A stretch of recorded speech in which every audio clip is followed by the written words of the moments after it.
Hi everyone, welcome to our channel. ఈరోజు కథ you are my devil. ఆరాధ్య రూమ్లోకి రాగానే బాల్కనీలో ఉన్న జై లోపలికి వచ్చి డోర్ క్లోజ్ చేసి తన ముందు నుంచుని ఇక మొదలు పెడదామా అన్నాడు. ఆ మాట వినగానే తలదించుకుని ఉన్న ఆరాధ్య భయంతో తల పైకెత్తి జైని చూసింది.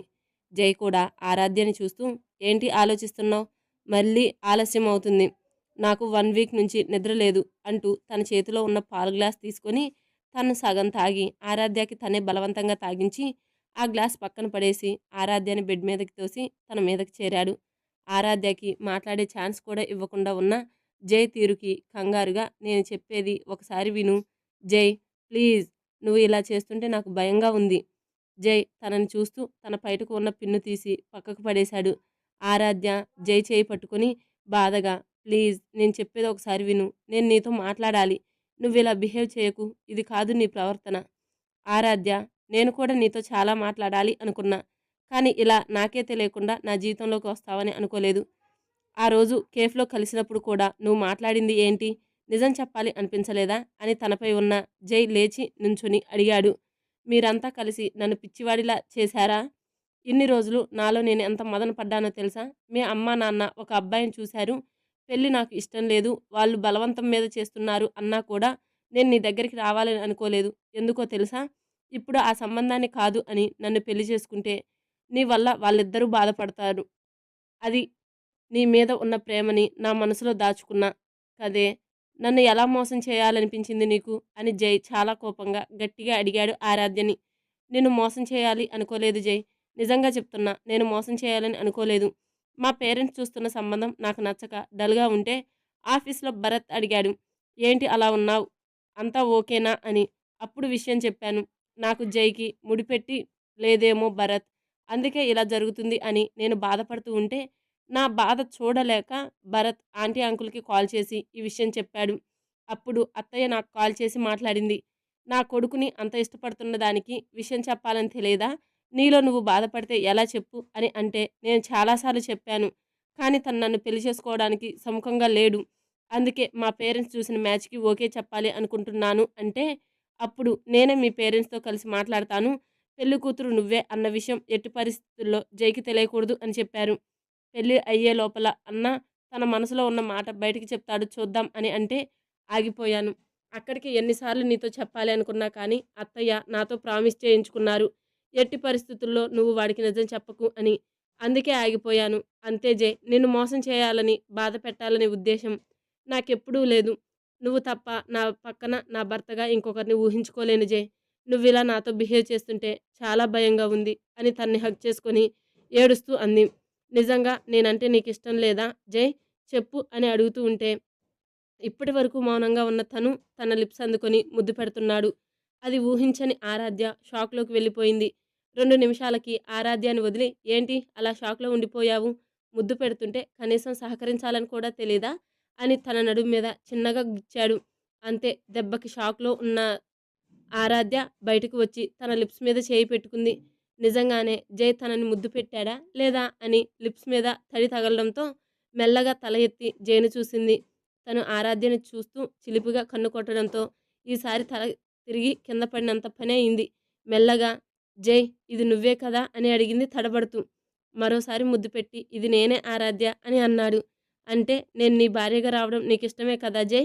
ఆనందంతో మరోసారి తన లిప్స్ అందుకొని ఈసారి ఊపిరి ఆడక గిలగిలా కొట్టుకుంటున్న సమయంలో తన్ని వదిలి ఇష్టమే అని చెప్పాడు చిన్నగా. ఆ మాటకి జైని హగ్ చేసుకొని ఏడుస్తూ ఉంటే తన్ని దూరం జరిపి, నువ్వు అనుకున్నది జరిగిందిగా, ఇంకా ఏడుపెందుకు అని జై తన కన్నీళ్లు తుడుస్తూ అడుగుతుంటే, ఇవి కన్నీళ్లు కాదు, ఆనంద బాష్పాలు. నాకు ఎంత భయం వేసిందో తెలుసా? నువ్వు నన్ను ఎక్కడ రిజెక్ట్ చేస్తావేమో అని. నన్ను మోసం చేసి పెళ్లి చేసుకున్నా, అందుకు ఈ పెళ్లి చెల్లదు అంటావేమో అని మనసులో ఎంత భయపడ్డానో తెలుసా? నువ్వు తాళి కట్టినప్పుడు నా కళ్ళలో కళ్ళు పెట్టి చూసిన చూపు నాకు ఇంకా గుర్తుంది జై. నా ఒళ్ళంతా కంపించిపోయింది నువ్వు చూసిన చూపుకి. జై, దీని గురించి మరోసారి మాట్లాడుకుందాం బంగారం, ఈరోజు నీ వేస్ట్ చేయాలని నాకు లేదు అంటూ ఆరాధ్యను ఎత్తుకొని బెడ్ మీదకి చేర్చి తన మీద చేరిపోయాడు. మెల్లగా తన శారీని దూరం చేశాడు. తన షర్టు కూడా తీసి పక్కన పడేశాడు. తన గుండెల మీద ఉన్న బుజ్జమ్మ అనే పేరు చూసిన ఆరాధ్య ఆ పేరు మీద చిన్నగా తడుతూ ఉంటే తనని చూస్తూ నీకు ఇబ్బందిగా ఉంటే రిమూవ్ చేయిస్తాను అని అన్నాడు. వద్దు జై, నాకు నీ మీద నమ్మకం ఉంది. ఈ పేరు నీ గుండెల మీద ఉన్నంత మాత్రాన నాకు నీ మనసులో స్థానం లేదు అని కాదు. ఆ గుండెల్లో ఇప్పుడే నేను ఉన్నాను. ఇక నాకు ఇబ్బంది ఏముంటుంది? ఆరాధ్య తన్ని అంతలా అర్థం చేసుకోవడంతో ఇక తన్ని దూరంగా ఉండలేక తన పెదవులతో ఆరాధ్య పెదవులు ముడివేసి మెల్లగా తమ ఒంటి మీద ఉన్న మిగిలిన వస్త్రాలు కూడా వేరు చేసి ఇద్దరూ ఒకరిలో ఒకరు కలిసిపోయారు. ఆ రాత్రి వాళ్ళిద్దరూ కలిసి ఎన్నో మధుర స్మృతులు సొంతం చేసుకున్నారు. ఎప్పుడో తెల్లవారుజామున బాగా అలసిపోయిన తన మొహాన్ని చూసిన జై తన నుండి వేరుపడి బంగారం చాలా కష్టపెట్టినట్టున్నా అని తన నుదిటిని ముద్దు పెట్టి ఇక పడుకో అంటే ఆరాధ్య కూడా తిరిగి జై నుదిటిని ముద్దు పెట్టి అలాంటిదేమీ లేదు జై, ఇన్ని రోజులు నువ్వు నాకెక్కడ దూరం అయిపోతావో అని మనసులో ఎంత బాధపడ్డానో నాకు తెలుసు. అలాంటిది ఇప్పుడు నువ్వు నా ఒంటి మీద ఇచ్చిన తీపి గుర్తులు సంతోషపడుతున్నాయి, కానీ కష్టపెట్టడం లేదు. నువ్విలా నాతో అసలు నేను ఇది కలలో కూడా ఊహించలేదు. ఇంత సంతోషంగా ఉన్నానో మాటల్లో చెప్పలేను. జై, ఇక చాలు బంగారం, పడుకో, ఇప్పటికే బాగా అలసిపోయావు అని జై తనను చూస్తూ కళ్ళు మూసుకున్నాడు. ఆరాధ్య కూడా జైని చూస్తూనే మెల్లగా నిద్రలోకి జారుకుంది. ఆరాధ్యాని రూమ్లోకి పంపించిన తర్వాత అభినయ తన అత్తయ్య దగ్గరికి వెళ్ళి, అత్తయ్య, నాకెందుకో భయంగా ఉంది. లోపల బావ ఆరాధ్యాని ఏమన్నా అంటాడో ఏమో. సుజాత, అలాంటిదేమీ జరగదు. వాడితో ఇందాక విక్రమ్ మాట్లాడడం నేను విన్నాను. కాబట్టి తను ఏమీ అండు. కావాలంటే నువ్వే విక్రమ్కి ఫోన్ చేసి అడుగు. అభినయ, నేనింత టెన్షన్ పడుతుంటే నువ్వేంటి జోక్ చేస్తున్నావు? జోక్ కాదు, నిజం చెప్తున్నా. అభినయ వెంటనే విక్రమ్కి కాల్ చేసి మీరు బావతో మాట్లాడారా అని అడిగింది. అభినయ అప్పుడు విక్రమ్ అవును, నేను తనతో మాట్లాడాను అని వాళ్ళిద్దరి మధ్య జరిగిన సంభాషణ చెప్పాడు. పెళ్లి తర్వాత అందరూ ఇంటికి వచ్చిన తర్వాత జై రూమ్లోకి చిరాగ్గా వెళ్ళి జై తన అమ్మ స్నానం చేసి బట్టలు మార్చుకో అంటే జైకి కూడా అసహనంగా అనిపించి స్నానం చేసి వచ్చి రాగానే తన రూమ్లో ఉన్న విక్రమ్ని చూసి, విక్రమ్ నువ్విక్కడా అని అడిగాడు. నీతో కొంచెం మాట్లాడాలి జై అంటూ రూమ్ డోర్ లాక్ చేసి, ఎందుకు అంత కోపంగా ఉన్నావు అని అన్నాడు. నీకు తెలియదా? అదే విక్రమ్, మీరంతా కలిసే కదా ఆరాధ్యాని నాకు పెళ్లి చేశారు. నువ్వు ప్రేమించిన అమ్మాయినే కదా జై నీకిచ్చి పెళ్లి చేసింది. ఆ విషయం నేను మీకు చెప్పానా అని అడిగాడు కోపంగా. నువ్వు చెప్పకపోయినా నీ మాటల్లో తెలుస్తుంది నువ్వు ఆరాధ్యాన్ని ఇష్టపడ్డావని. నిజం చెప్పు, నీకు తనంటే ఇష్టం లేదా? తను నువ్వు ఇష్టపడలేదా అంటే జై నుంచి సమాధానం రాలేదు. నీ మౌనమే సమాధానం అనుకోవాలా అని విక్రమ్ అడగడంతో నాకు ఇదంతా నచ్చలేదు. అసలు నాకు చెప్పకుండా అలా ఎలా మీరు చేశారు అని అడిగాడు బాధగా. నేను నిన్ను ఒక మాట సూటిగా అడుగుతాను జై, దానికి కరెక్ట్ సమాధానం చెప్పాలి. అంటే అడుగు అన్నట్టు జై అనడంతో నువ్వు ఇంకా అభినయ్ని మర్చిపోలేదు కదా అని అడిగాడు. ఆ మాటకి కూడా కాసేపు మౌనం వహించిన జై, అది నేను అభినయ్ని మర్చిపోవడం అంటే నా ప్రాణం పోయినట్టే విక్రమ్. అలాగని నేను ఇప్పుడు తన్ని నేను ప్రేమించిన అమ్మాయిలా చూడడం లేదు. కేవలం నా మరదలుగా, నీ భార్యగానే తన్ను చూస్తున్నాను. నా మొదటి ప్రేమ కదా, కొంచెం కష్టంగా ఉన్నా తనని ఒక ఫ్రెండ్లా మరదల్లా చూస్తున్నాను. అంతేకాని నువ్వన్నట్టు తన మీద ప్రేమ ఉంది, కానీ నువ్వనుకునే విధంగా కాదు. మరైతే ఎందుకు ఆరాధ్యాన్ని భార్యలా ఒప్పుకోలేకపోతున్నావు? తను నిన్ను ఎంత పిచ్చిగా ప్రేమించిందో నీకు వేరే చెప్పాలా? నేనే తను నిన్ను ప్రేమిస్తున్న విషయం నీ పేరెంట్స్‌కి తెలిసేలా చేశాను. తన గురించి అన్ని విషయాలు తెలుసుకున్న తర్వాతే తను నీకు కరెక్ట్ పెయిర్ అని అభినయ్‌కి కూడా చెప్పాను. తను కూడా చాలా హ్యాపీ అయ్యింది. తను నాతో ఎంత సంతోషంగా ఉన్నా నీ గురించి ఎప్పుడూ బాధపడుతూనే ఉండేది. తన వల్లే నువ్వు ఇలా ఒంటరిగా మిగిలిపోయావేమో అని. అభినయ కోసమే ఆరాధ్య గురించి, నీ గురించి ఎంక్వైరీ చేశాను. అప్పుడు తెలిసింది ఆరాధ్య అనే అమ్మాయి నిన్ను ఇష్టపడుతుంది అని. తన వివరాలు తెలుసుకున్న తర్వాత మీ ఇద్దరికి పెళ్లి చేయాలి అనుకున్నాను. నువ్వు కూడా ఆరాధ్యాన్ని ఇష్టపడుతున్నావు జై. కానీ ఎందుకది తెలుసుకోలేకపోతున్నావు? నువ్వు తన్ని ఇష్టపడకపోతే పెళ్లిపీటల మీదనే లేచి వచ్చేవాడివి. కానీ పెళ్లి ఇష్టం లేదు, నాకీ పెళ్లి ఇష్టం లేదు, ఈ అమ్మాయి అంటే అసలు ఇష్టం లేదు అనే. కానీ నువ్వు అలా చేయలేదు అంటే కారణం నీ మనసులో తను ఉంది అనే కదా అర్థం. నువ్వే బాగా ఆలోచించు జై. ఇలా ఎంతకాలం అని ఉండిపోతావు? మీ ఫస్ట్ నైట్ అప్పుడు నీ మనసులో మాటలు తనకి చెప్పు. తన మనసులో నీ మీద ఎంత ప్రేమ ఉందో నీకు ఆల్రెడీ తెలుసు. నిన్ను తను ఎంత పిచ్చిగా ప్రేమించిందో నీకు మరొకరు చెప్పాలా? జై, ఆలోచించి జీవితంలో ముందడుగు వేయి అంటూ తన భుజం తట్టి విక్రమ్ వెళ్ళిపోయాడు. ఫోన్లో ఉన్న అభినయ్తో ఇది జరిగింది స్వీటీ.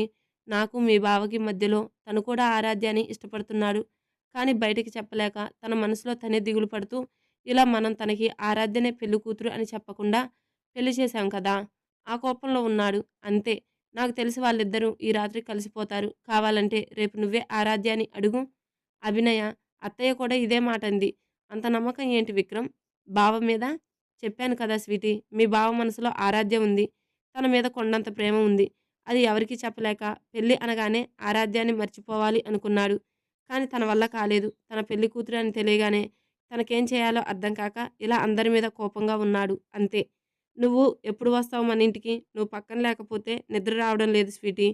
ఇంకో 2 రోజులు ఉండి వస్తాను. అత్త ఒకటే కదా! తనకి హెల్ప్ చేయాలి. ఎల్లుండి బావ వాళ్ళు, ఆరాధ్య వాళ్ళ ఇంటికి వెళ్ళిపోగానే నేను మన ఇంటికి వచ్చేస్తాను. ఇంతకీ పిల్లలు, పల్లవి ఎలా ఉన్నారు? వాళ్ళు బాగానే ఉన్నారు. ఉదయం పెళ్ళికి రావాలని రెడీ అయ్యారు. కానీ పిల్లలు సడెన్‌గా ఏడుపు స్టార్ట్ చేశారు. అందుకే తనని ఇంట్లో వదిలేసి పిన్ని, బాబాయిని, నందుని పెట్టి వచ్చాం. అమ్మ వాళ్ళు కూడా పెళ్లి అవ్వగానే తొందరగా వెళ్ళిపోవడానికి కారణం అదే. నాకు ఒక మాట కూడా చెప్పలేదు. ఇప్పుడు ఎలా ఉంది? స్టమక్ పెయిన్ వల్ల అలా అయిందంట. వెంటనే హాస్పిటల్‌కి తీసుకెళ్లడంతో ఇబ్బంది ఏం లేదు. ఇప్పుడిద్దరూ బాగానే ఉన్నారు. అవునా? మరి నేను కూడా మీతో వచ్చేదాన్ని కదండీ! నాకప్పుడే విషయం తెలిసుంటే. నువ్వు వస్తావనే చెప్పలేదు. నువ్వే అన్నావుగా మా బావ పెళ్లి దగ్గరుండి చేయాలి. అన్ని పనులు నేనే చూసుకోవాలి అని. మరి ఇలాంటి సమయంలో నువ్వు ఇక్కడికి వచ్చేస్తే ఎలా చెప్పు? ఇంకో 2 డేసే కదా!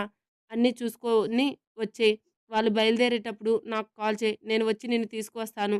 ఇక నువ్వు వాళ్ళ గురించి ఆలోచించకుండా ప్రశాంతంగా నిద్రపో స్వీటీ. బాయ్. లవ్ యూ బుజ్జమ్మ అంటూ ఫోన్‌లోనే ముద్దు పెట్టి ఫోన్ పెట్టేశాడు. ఆ మాటకి అభినయ కూడా సిగ్గుపడుతూ ఐ లవ్ యూ విక్రమ్ అంటూ తన గురించి ఆలోచిస్తూ మెల్లగా నిద్రలోకి జారుకుంది. విక్రమ్‌తో ఫోన్ మాట్లాడిన తర్వాత ప్రశాంతంగా నిద్రలోకి జారుకుంది అభినయ. తన భావ జీవితంలో ఇక అన్ని సంతోషాలే ఉంటాయి అని, అలాగే సుజాత, సుబ్రహ్మణ్యం కూడా తన కొడుకు గురించి ఆలోచిస్తూ పెళ్లి పనుల వల్ల బాగా అలసిపోవడంతో తొందరగానే నిద్రపోయారు. సుజాత తొందరగా నిద్రలేచి జై వాళ్ళ రూమ్ తలుపు కొట్టింది. అలా 2, 3 సార్లు తలుపు కొట్టిన తర్వాత ఆరాధ్యకి మెలకువ వచ్చి తనని గట్టిగా హగ్ చేసుకొని పడుకున్న జై చేతిని కొంచెం పక్కకు జరిపి కింద పడిన తన చీర కట్టుకొని వెళ్ళి డోర్ ఓపెన్ చేసింది. ఆరాధ్యని చూసిన సుజాత మొహంలో ఆనందం.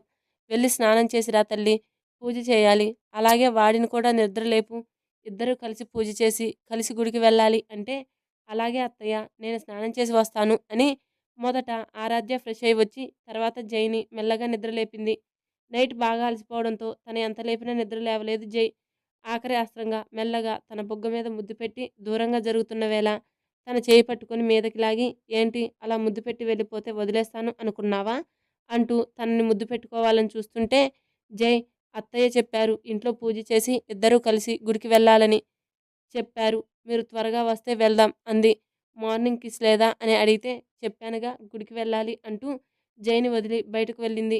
జై కూడా తొందరగా ఫ్రెష్ అయి వచ్చాడు.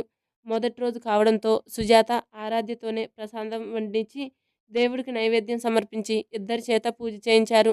తర్వాత అభినయని తోడుగా ఇచ్చి గుడికి పంపారు. ముగ్గురు కలిసి క్యాబ్లో గుడికి వెళ్ళారు. జై, ఆరాధ్య ఇద్దరు పేరు మీద అర్చన చేయించి తర్వాత అభినయ, విక్రమ్ పేరు మీద కూడా అర్చన చేయించి అక్కడ గుడిలో ఒకవైపు కూర్చున్న తర్వాత బావా నువ్వెళ్ళి ప్రసాదం తీసుకో అంది. అలాగే బుజ్జమ్మ అంటూ జై పక్కకి వెళ్ళగానే అభినయ ఆరాధ్యను చూస్తూ ఉంది. తనని అలాగే చూస్తున్న అభినయని ఏమైంది అభినయ, ఎందుకు అలా చూస్తున్నావు అంటే, నీ మొహంలో కొత్త సంతోషం కనిపిస్తుంది. అందుకే అలా చూస్తున్నాను. ఇందాక నుంచి అడగాలని ఆగిపోయా. నైట్ నువ్వు బావ ఒకటయ్యారా అని. ఆ మాటకి సిగ్గుతో తలదించుకోవడంతే నిజమని నమ్మిన అభినయ ఆరాధ్యను హగ్ చేసుకొని నాకు చాలా అంటే చాలా సంతోషంగా ఉంది. మొదట ఎంత భయపడ్డానో తెలుసా? బావ నిన్ను ఎక్కడ కోప్పడతాడో అని చాలా భయం వేసింది. తర్వాత విక్రమ్‌కి కాల్ చేస్తే మొత్తం చెప్పాడు. ఇలాగే మీరిద్దరూ ఎప్పుడూ సంతోషంగా ఉండాలని మనస్ఫూర్తిగా కోరుకుంటున్నా. బావ చాలా మంచివాడు. నాకు జై గురించి అంతా తెలుసు అభినయ. నువ్వు కంగారు పడకు. ఇంకోసారి తనని ఏ విషయంలోనూ బాధ పెట్టను. తనకు తెలియకుండా తన జీవితంలోకి వచ్చానని నిజంగా చాలా బాధపడ్డారు. ఇంకోసారి ఆ బాధ తనకు కలిగించను అని మాట ఇచ్చాను. మనం చేసింది కరెక్టే ఆరాధ్య. లేదు అంటే బావ నిన్ను పెళ్లి చేసుకోవడానికి ఒప్పుకునేవాడు కాదు. ఎలా అయితేనే మీరిద్దరు సంతోషంగా ఉన్నారు. అదే చాలు. ఈరోజు మీరు అమ్మ వాళ్ళ ఇంటికి వెళ్ళిన తర్వాత నేను మా ఇంటికి వెళ్ళిపోతున్నాను. అట్నుంచి అటే మీరు హనీమూన్‌కి ప్లాన్ చేసుకోండి. నేను కూడా ఈ విషయం బావతో మాట్లాడతాను. అంటే ఇప్పుడు అవన్నీ ఎందుకు ఆరాధ్య? నేను జై జీవితంలో అడుగు పెడతానని అసలు అనుకోలేదు. నిజంగా నాకు కూడా చాలా అంటే చాలా సంతోషంగా ఉంది. ఎలా మాటల్లో చెప్పాలో కూడా అర్థం కావడం లేదు. ఇంతలో జై రావడంతో వాళ్ళిద్దరి మాటలు ఆపి తను తెచ్చిన ప్రసాదం తీసుకొని తిన్న తర్వాత ముగ్గురు కలిసి ఇంటికి వెళ్ళారు. వాళ్ళు రాగానే సుజాత ఏంటమ్మా ఇంత ఆలస్యమైంది అంటే, గుడిలో రష్ చాలా ఉంది అమ్మా అని జై అన్నాడు. పదండి బ్రేక్‌ఫాస్ట్ చేద్దామని అనడంతో ఆరాధ్య జైకి ఒక విస్తరులో వడ్డించి, మిగతా వాళ్ళందరూ వారి ప్లేట్లలో బ్రేక్‌ఫాస్ట్ కంప్లీట్ చేశారు. సుజాత ఆరాధ్యని రెస్ట్ తీసుకో తల్లి. మళ్ళీ నైట్ జర్నీ ఉంది. నాకు నిద్ర రావడం లేదు అత్తయ్య అని అనడంతో అభినయ తనతో కబుర్లు చెప్పుకుంటూ కూర్చున్నారు. కాసేపు తర్వాత జై రూమ్‌కి వెళ్ళగానే ఆరాధ్య కూడా తన వెనకే వెళ్ళింది. తన రూమ్‌లోకి రాగానే డోర్ క్లోజ్ చేసి వెంటనే ఆరాధ్య లిప్స్ అందుకొని గాఢంగా ముద్దు పెట్టి వదిలాడు. ఏంటిది జై, ఇంట్లో అందరూ ఉన్నారు. కొత్తగా పెళ్ళైన వాళ్ళు ఇలాగే ఉంటారు. రాత్రి కొత్త కొత్త అందాలు రుచులు చూపించి ఇప్పుడు కాదు అంటే ఎలా అంటూ ఆరాధ్యను బెడ్ మీదకి చేర్చి తన మీద వాలిపోయాడు. తనని మాటల్లో పెట్టి తన ఒంటి మీద బట్టలు వేరు చేసి తనను అల్లుకుపోయాడు జై. జైకి సహకరిస్తూ జై ప్రేమలో ఆరాధ్య మునిగిపోయింది. అలా ఇద్దరూ కాసేపటికి అలసిపోవడంతో పడుకున్నారు. లంచ్ టైంలో అభినయ వాళ్ళ రూమ్ డోర్ నాక్ చేయడంతో నిద్ర లేచిన ఇద్దరు ఫ్రెష్ అయ్యి బయటికి వెళ్లారు. లంచ్ తర్వాత సాయంత్రం వరకు అందరూ మాట్లాడుకుంటూ సమయం గడిపారు. ఆ రోజు రాత్రి రాత్రి ఇంటికి వెళ్ళవలసి ఉండడంతో సుజాత ఆరాధ్యకి జాగ్రత్తలు చెప్పి వారికి తోడుగా భరత్ని కూడా పంపింది. ముగ్గురు కలిసి బస్సులో ఆరాధ్య ఇంటికి వెళ్లారు. విక్రమ్ ఆఫీస్ నుంచి అభినయ కోసం జై ఇంటికి వచ్చాడు. అభినయ అందరికీ చెప్పి వాళ్ళ ఇంటికి బయలుదేరింది. 2 అవర్స్ తర్వాత విక్రమ్ అభినయ కోసం పిచ్చివాడిలా రోడ్డంతా వెతుకుతూ ఉన్నాడు. కానీ తన జాడ ఎక్కడా కనిపించడం లేదు. వెంటనే నందన్ కృష్ణకి కాల్ చేసి తన లొకేషన్ షేర్ చేశాడు. వెంటనే రమ్మని. వాళ్ళిద్దరూ ఒక 1 అవర్‌కి విక్రమ్ దగ్గరికి చేరుకున్నారు. విక్రమ్ పిచ్చివాడిలా పడి ఉండడం చూసి కృష్ణ, నందన్ పరుగులతో దగ్గరికి వెళ్ళి, అన్నయ్య ఏమైంది ఇలా ఉన్నావ్? ఎందుకు అంటే అభినయ కనిపించడం లేదురా అని అన్నాడు. ఆ మాటకి నందన్, కృష్ణ ఇద్దరూ షాక్ అయ్యాక కనిపించడం లేదా? కనిపించకపోవడం ఏంటి? నీతోనే కదా ఉంది అని కృష్ణ అడగడంతో లేదు తను నాతోనే ఉంది. కానీ ఎక్కడికి వెళ్ళిపోయిందో అర్థం కావడం లేదు. కళ్ళు తెరిచిన అభినయ తను ఎక్కడ ఉందో ఒకసారి చుట్టూ చూసింది. అప్పుడు నైట్ ఏం జరిగిందో సడన్గా గుర్తుకు రావడంతో వెంటనే పైకి లేవాలని చూసింది. కానీ తన వల్ల కాక అలాగే బెడ్ మీద తల పట్టుకొని కూర్చుంది. ఇంతలో ఆ రూమ్ డోర్ ఓపెన్ అయ్యి తన ఎదురుగా 6 అడుగుల అందగాడు నించుని ఉండడంతో తన్ని చూసి అభినయ ఒక్కసారిగా షాక్ అయ్యి ఆకాష్ అంది. ఆకాష్ ఇప్పుడు ఎలా ఉంది అభినయ అని అడిగాడు తనకి ఎదురుగా కూర్చుంటూ. నేనిక్కడ ఎలా ఉన్నాను ఆకాష్? నువ్వే నన్ను ఇక్కడికి తీసుకొచ్చావా? అసలేం జరిగింది? నాకేం గుర్తుకు రావడం లేదు. నేను నా భర్త పక్కన ఉండాలి కదా, ఇక్కడికి ఎలా వచ్చాను? నువ్వే నన్ను కావాలని తీసుకుని వచ్చావా అని కంగారు పడుతూ భయంగా అడిగింది. ఆకాష్ నవ్వుతూ అవును అభినయ, నేను నిన్ను ఇక్కడికి కిడ్నాప్ చేసి తీసుకొచ్చా. ఆ మాటకి నోరు తెరిచి కిడ్నాపా? కిడ్నాప్ ఏంటి ఆకాష్? ఏం మాట్లాడుతున్నారు? జోక్ చేయడం లేదు కదా, ముందు నన్ను మా ఇంట్లో డ్రాప్ చేయి అంటూ పైకి లేవాలని చూసి మరోసారి కళ్ళు తిరిగినట్టు అనిపించి బెడ్ మీద పడింది. చూడు అభినయ, నువ్వు ఇలా ప్రతిదానికి షాక్ అవ్వడం మంచిది కాదు. అర్థమవుతుందా? నిజం చెప్తున్నా, నేను నిన్ను నిజంగానే కిడ్నాప్ చేశాను. అభినయ ఏడుస్తూ ఎందుకిలా చేశావు ఆకాష్? నేనేం చేశాను? నీకు నన్ను కిడ్నాప్ చేయాల్సిన అవసరం ఎందుకు వచ్చింది అని అడిగింది. ఎందుకంటే నేను నిన్ను ప్రేమిస్తున్నాను అభినయ, అందుకోసమే నేను నిన్ను కిడ్నాప్ చేయాల్సి వచ్చింది. ఆ మాటకి అభినయ తల గిర్రున తిరిగినట్టు అయ్యింది. ఏంటి ఆకాష్, నువ్వు నన్ను ప్రేమించడం ఏంటి? మనమిద్దరం మంచి ఫ్రెండ్స్ మాత్రమే కదా, ఈ ప్రేమ అనే పదం మన మధ్యలో ఎందుకు వచ్చింది? నేను నీతో ఎప్పుడూ అలా బిహేవ్ చేయలేదు కదా, ఒక ఫ్రెండ్ లాగానే ఉన్నాను. కానీ నా మనసులో నువ్వెప్పుడు చేరిపోయావో తెలియదు అభినయ. నన్ను నేను మర్చిపోయేలా నిన్ను ప్రేమించాను తెలుసా? నా ప్రేమ నీకు చెప్పి పెళ్లి చేసుకోవాలి అనుకున్నాను. కానీ సడన్‌గా నీకు మీ బావకి పెళ్లి అన్నారు. ఆ పెళ్ళికి కూడా నేనొచ్చాను. ఎలాగోలా ఆ పెళ్ళిని ఆపి నీ మెడలో తాళి కట్టాలి అని ఫిక్స్ అయ్యే వచ్చాను. కానీ సడన్‌గా ఎక్కడి నుంచి వచ్చాడో ఆ విక్రమ్ గాడు వచ్చి జైని షూట్ చేసి నిన్ను పెళ్లి చేసుకొని తీసుకువెళ్ళిపోయాడు. అప్పటినుంచి పిచ్చివాడిలా నీకోసం ఎదురు చూస్తూ ఉన్నాను. నువ్వు ఎన్ని రోజులు యూఎస్‌లో ఉన్నావు అని తెలిసింది. రీసెంట్‌గానే ఇండియా వచ్చావని, మీ బావ పెళ్లిలో ఉన్న నీ చుట్టూ తిరుగుతూ నువ్వు ఏమేమి చేస్తున్నావో అన్నీ అబ్జర్వ్ చేస్తూ ఈరోజు నువ్వు విక్రమ్ వెళ్తూ ఉంటే మిమ్మల్ని ఫాలో అవుతూ వచ్చాను. ఆకాష్ మాటలకి తన మైండ్ పనిచేయడం పూర్తిగా ఆపేసింది. నువ్వు తప్పు చేస్తున్నావు ఆకాష్. నేను నిన్ను ఆ ఉద్దేశంతో ఎప్పుడూ చూడలేదు. కేవలం ఒక ఫ్రెండ్ లాగానే భావించా. కానీ ఇలా పెళ్ళైన నన్ను నువ్వు ఇలా కిడ్నాప్ చేయడం అస్సలు బాలేదు. మా ఆయనకు తెలిస్తే నీకు చాలా ప్రమాదం ఆకాష్. అందుకే ముందు హెచ్చరిస్తున్నా. నన్ను మర్యాదగా మా ఇంటికి తీసుకొని వెళ్ళు. లేదు అంటే నిన్ను ఆయన ఏం చేస్తాడో కూడా నువ్వు ఊహించలేవు. ఆకాష్ పర్లేదు అభినయ, నిన్ను ఆ విక్రమ్ గాడు బలవంతంగా పెళ్లి చేసుకున్నా వాడి మీద ఇంత నమ్మకంతో ఉన్నావంటే నువ్వు కూడా వాడిని లవ్ చేస్తున్నావు. కానీ వాడు నీ కోసం నిన్న రాత్రి రోడ్ల మీద పిచ్చివాడిలా తిరగడం నా మనసుకి ఎంత హాయిగా అనిపించిందో తెలుసా? నీ కోసం రోడ్డు మీద పడి ఏడుస్తున్నాడు." ఆ మాటకి అభినయ కూడా గట్టిగా ఏడుస్తూ తన 2 చేతులతో దండం పెట్టి, "ప్లీజ్ ఆకాష్, నన్ను వదిలేయ్. నేను మా ఇంటికి వెళ్ళిపోతాను. మా ఆయన అలా బాధపడుతుంటే నాకు చాలా కష్టంగా ఉంది. ప్లీజ్" అని వేడుకుంటున్నా తన 2 చేతులు పట్టుకొని, "నువ్వు ఇప్పుడు ఎక్కడున్నావో తెలుసా అభినయ? నువ్వు ఇప్పుడు హైదరాబాద్‌లో లేవు." ఆ మాటకి అభినయ భయంగా, "నన్నెక్కడికి తీసుకొచ్చావు ఆకాష్? ఎందుకు ఇలాంటి పని చేశావు?" నువ్వు తను 2 చేతులు విడిపించుకొని ఆకాష్ చెంప చెల్లుమనిపించింది అభినయ. ఆకాష్ చెంప మీద చెయ్యి పెట్టుకొని, "థ్యాంక్ యూ అభినయ. చాలా సంవత్సరాల తర్వాత నీ చేతి స్పర్శ తగిలింది. Thank you. నువ్విలా ఏడుస్తూ కూర్చుంటే చాలా వీక్ అయిపోతాం అని అన్నీ ఉన్నాయి. కాస్త ఫ్రెష్ అయ్యి ఉండు. నీ కోసం బ్రేక్‌ఫాస్ట్ తీసుకొని వస్తాను" అని అక్కడి నుండి వెళ్తూ డోర్ లాక్ చేసుకొని బ్రేక్‌ఫాస్ట్ చేయడానికి వెళ్ళాడు. అభినయ తను వెళ్ళగానే ఇంకా గట్టిగా ఏడుస్తూ, "విక్రమ్ గారు, ఎక్కడున్నారు మీరు? నేనెక్కడ ఉన్నానో కూడా తెలియడం లేదు. ప్లీజ్ మీరు నన్ను ఎలాగోలాగా ఇక్కడి నుంచి తీసుకొని వెళ్ళండి. నాకు చాలా భయంగా ఉంది" అని అలా స్పృహ తప్పి బెడ్ మీద పడిపోయింది. రూమ్‌లోకి వచ్చిన ఆకాష్ అభినయని అలా చూసి తన దగ్గరికి వెళ్ళి, ఏడ్చి ఏడ్చి "సొమ్మసిల్లి పడిపోయావా అభినయ" అంటూ అక్కడున్న మెయిడ్‌ని పిలిపించి తనని ఫ్రెష్ చేయించి డ్రెస్ మార్చమని చెప్పాడు. తను స్పృహలో లేకపోవడంతో సూప్ చేయించి వాళ్ళతోనే ఫీడ్ చేయించాడు అభినయ్‌కి. మార్నింగ్ ఎప్పుడో కళ్ళు తిరిగిపోయిన అభినయ్‌కి ఈవినింగ్‌కి మెలకువ వచ్చింది. అప్పటికి ఆ రూమ్ అంతా చీకటిగా ఉండడంతో ఒక్కసారిగా భయం కమ్మేసింది అభినయ్‌కి. తను ఎక్కడుందో అర్థమై మెల్లగా పైకి లేచి డోర్ దగ్గరికి వెళ్ళి ఓపెన్ చేయాలని చూసింది. కానీ ఓపెన్ కాకపోవడంతో డోర్ మీద గట్టిగా కొట్టింది. "ఎవరైనా ఉన్నారా? డోర్ తెరవండి. ఆకాష్, ప్లీజ్ డోర్ తెరువు" అని గట్టిగా అరుస్తూ ఉండడంతో అక్కడ ఉన్న పని మనిషి డోర్ ఓపెన్ చేసి, "ఏం కావాలి మేడం" అని అంది. ఆకాష్ ఎక్కడా అని అడిగింది కోపంగా. పని మనిషి, "సార్ కింద ఉన్నారు మేడం" అని అనడంతో అభినయ మెల్లగా బయటకు వచ్చి స్టెప్స్ ఎటువైపు ఉన్నాయో చూసి ఆ ఇల్లు పరిశీలిస్తూ ఉంది. చాలా పెద్దగా ఉంది ఆ ఇల్లు. చెప్పాలంటే ఒక కోటలాగా ఉంది. అభినయ భయంగానే "ఆకాష్" అని అరుస్తూ గుమ్మం బయటకు వెళ్ళింది. అక్కడ కంటికి కనిపించనంత దూరంలో ఉన్న మెయిన్ గేట్ చూసి తన అడుగులు అక్కడే ఆగిపోయాయి. తన అరుపులకి ఫోన్ మాట్లాడుతున్న ఆకాష్ ఫోన్ కట్ చేసి, "ఏమైంది అభినయ? ఏమైనా కావాలా? ఇప్పుడు ఎలా ఉంది నీకు?" అని అడిగాడు. "నన్ను ఇక్కడి నుండి తీసుకువెళ్తావా లేదా ఆకాష్?" అని మరోసారి గట్టిగా అడిగింది. "నిన్నిక్కడి నుండి తీసుకువెళ్ళడం జరగదు అభినయ" అని తను కూడా అంతే గట్టిగా చెప్పాడు.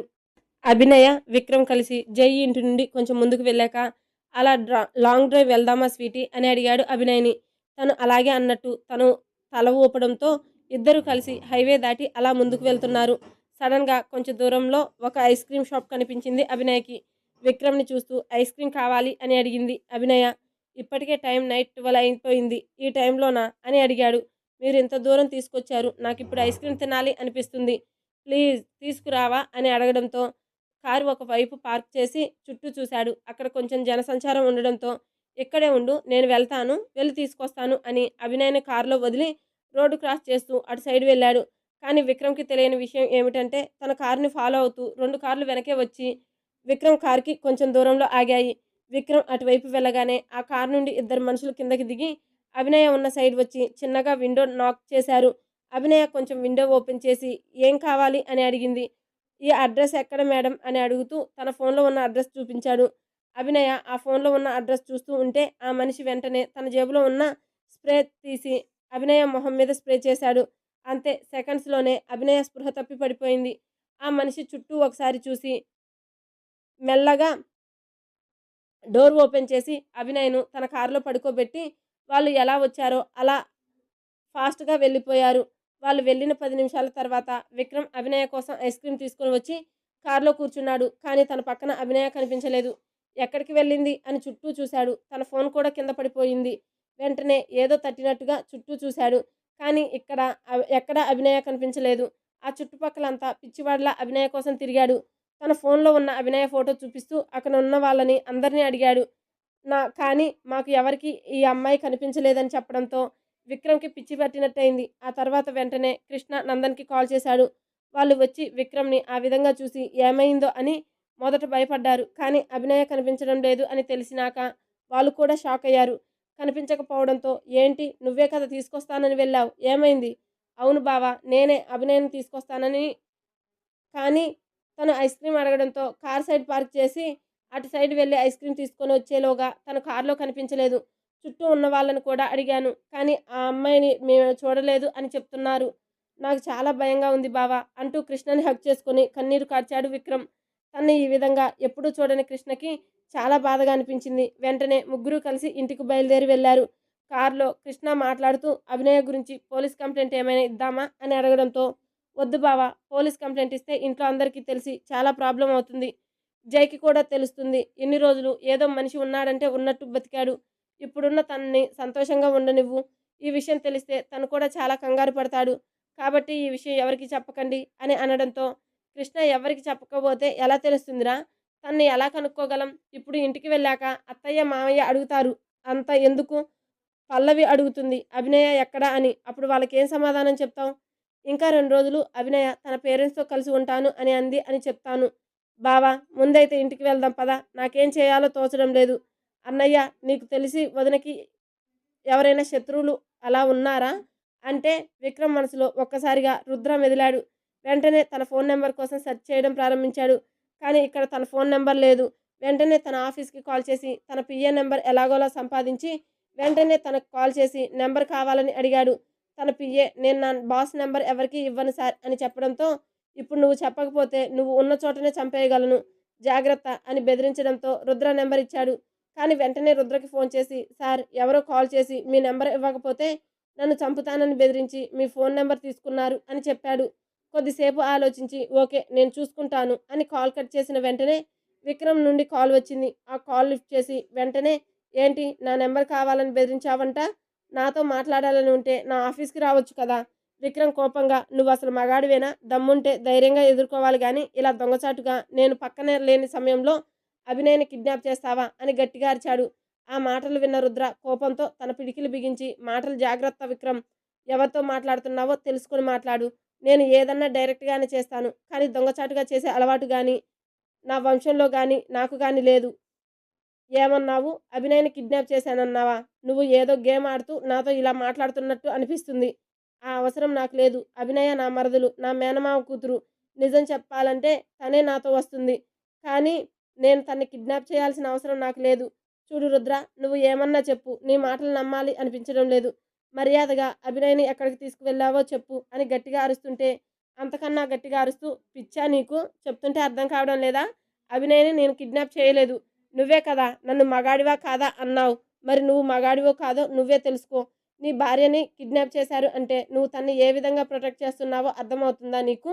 ముందు అభినయ ఎక్కడుందో కనిపెట్టు, లేదా నేను కనిపెట్టి నీ దగ్గరికి తీసుకొస్తానని రుద్ర ఫోన్ కట్ చేశాడు. కృష్ణ, ఎవరు ఆ రుద్ర? తనతో ఎందుకు అంత కోపంగా మాట్లాడుతున్నావు? అతనికి మన అభినయకి ఏంటి సంబంధం అని అడగడంతో, ఇప్పుడు అవన్నీ చెప్పలేను బావా, కానీ అభినయ మాత్రం నా మేనత్త కూతురు బావా అని చెప్పాడు. ఆ మాటకి కృష్ణ, డ్రైవ్ చేస్తున్న నందన్ ఇద్దరు షాక్ అయిపోయారు. Hello views, first of all ఈరోజు you are my devil story వచ్చేసరికి రైటర్ గారు ఇచ్చిన వరకు స్టోరీ అప్డేట్ ఇప్పటితోటి కంప్లీట్ అయింది. నెక్స్ట్ అప్డేట్ ఇచ్చినప్పటి నుంచే స్టోరీ మళ్ళీ కంటిన్యూ చేస్తుంటాను. అప్పటి వరకు వెయిట్ చేయండి. బట్ మంత్లీ వచ్చేసరికి 1 ఎపిసోడ్ అయినా సరే ఇస్తాను కన్ఫామ్గా. అంటే మంత్లీ అనేం కాదు, వీక్లీ వీక్లీ వీక్లీ 2 ఎపిసోడ్స్ వస్తున్నాయి. ఆ 2 ఎపిసోడ్స్ కూడా వీక్లీ ఇచ్చేస్తా. కొంచెం అర్థం చేసుకోండి. ఏంటంటే రైటర్ గారు ఇంకా కంప్లీట్ చేయలేదు స్టోరీ. ఇంకా కంటిన్యూ చేస్తూనే ఉన్నారు. ఇది చాలా పెద్ద స్టోరీ, ముందే చెప్తున్నా. ఇంకో 1 మంత్ పట్టొచ్చు పూర్తిగా అయితే. కొంచెం అర్థం చేసుకోండి. Please subscribe to my channel. Thank you.